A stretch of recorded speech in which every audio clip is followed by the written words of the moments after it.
Hey guys, how we doing? We're back in here looking at some photos again on Wednesday. Hoping you guys don't get too much of the weather. I guess we'll have to wait and see how that all works out as they're calling for a pretty big storm. Here I recorded this. Let me think. It's just a little after 7 o'clock and nothing going on here yet. So we'll have to see how things work out. I had a couple things set up for today, or Thursday, excuse me, that I think I'm going to have to move back. Here we are at Can-Am, and I'm wondering what year this is. So help me out, guys, if you know.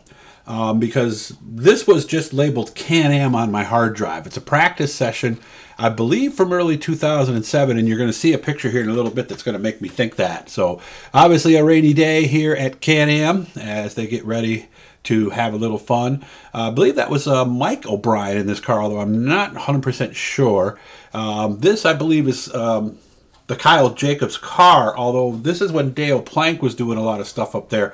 With the Mohawk Indians up there in Akwesasne. So I think he was actually driving that car that year. Of course, the Gypsum people are there. I'm not sure if this was when John White was in control of the track. I don't believe so, but again, I don't really know because, again, this is no date on it. I believe it's from the spring of 2007, and you can see, yeah, it was a rainy day there. Justin Hares actually ran up at Can-Am for a while.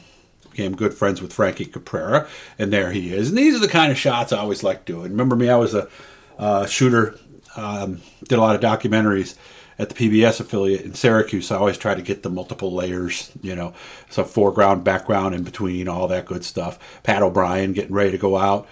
This is when he was driving the Gypsum car, and there he is doing a little bit of work to the number 6 car right there. And you can see a lot of good folks in the pit area here for this practice. And again, I think this is 2007. And if you know, please leave me a comment and let me know for sure if that is what I'm thinking here. This is Mark Potter. I remember he ran for a long time. Him and his dad were pretty much the show over there. This is Scott Webb's number 18W. Of course, IMCA Modifieds there as well. Class still doing pretty strong at this point. This is where they had these Thunder trucks. They were running, I believe this was back when Thunder Alley was clay also. They used to get more of them over there, but they used to have them at Can-Am too. Of course, Billy Dunn, that's the family business. Both family businesses on the side. Frosty's Ice Cream and number 1 Speed and Oval Track Supply. And another look at the very wet pit area on what was going to be a fun night at Can-Am with a little practice action taking place, which was then still a half-mile track.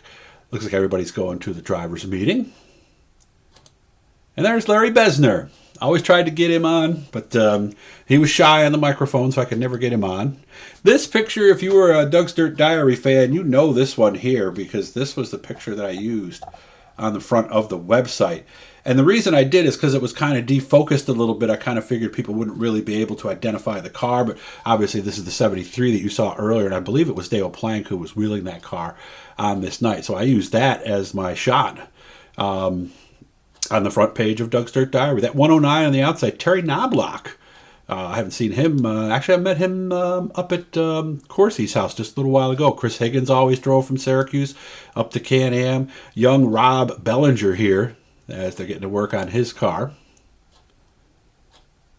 Good times in the practice. And again, you can see how wet and tacky it was on this particular day up in Lafargeville. And oops, a little bit of damage there. And he's on the phone ordering parts or looking for advice.